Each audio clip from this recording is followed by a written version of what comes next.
ఈ క్రిస్మస్ మనకు ఆశీర్వాదకరంగా ఉండాలంటే దేవుని చిత్త ప్రకారం చెయ్యాలి. దేవుని చిత్తం నువ్వు అనుకున్నట్టుండదు, గుర్తుపెట్టుకోవాలి ఈ మాట. దేవుని చిత్తం నీ చిత్తం ఒకలాగుండదు. కొన్నిసార్లు నువ్వేమనుకుంటావు తెలుసా, అసలు నాకెందుకు ఈ అనారోగ్యం? నువ్వు అనారోగ్యంతో ఉంటావు, దేవుని చిత్తం అయితే ఆ చిత్తాన్ని చెయ్యాలి. నువ్వు విధవరాలుగా ఉంటావు, దేవుని చిత్తం అయితే ఆ చిత్తాన్ని చెయ్యాలి. నువ్వు శ్రమ పడటం దేవుని చిత్తమైతే ఆ చిత్తాన్ని చెయ్యాలి.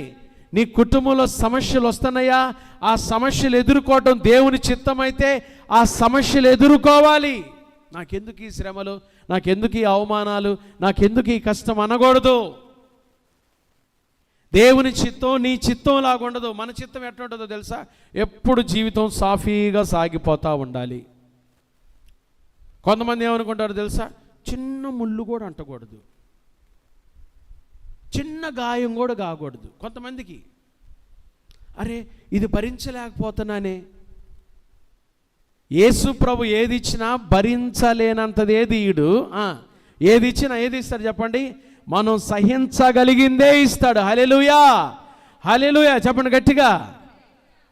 మనం సహించగలిగిందే ఇస్తాడు, మనం భరించగలిగిందే ఇస్తాడు,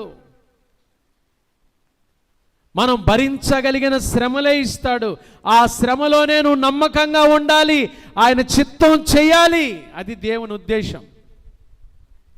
యోసేపుకి దేవుడు తన చిత్త ప్రకారం చెప్పాడు, ఆ చిత్త ప్రకారం చేశాడు. అంతే, కష్టమైనా చేయాలంతే. దేవుని చిత్త ప్రకారం చేస్తే కష్టంలో కూడా దేవుని కృప నీతో ఉంటుంది. హల్లెలూయా, హల్లెలూయా. దేవుని ఆశీర్వాదం నువ్వు చూస్తావు. హల్లెలూయా.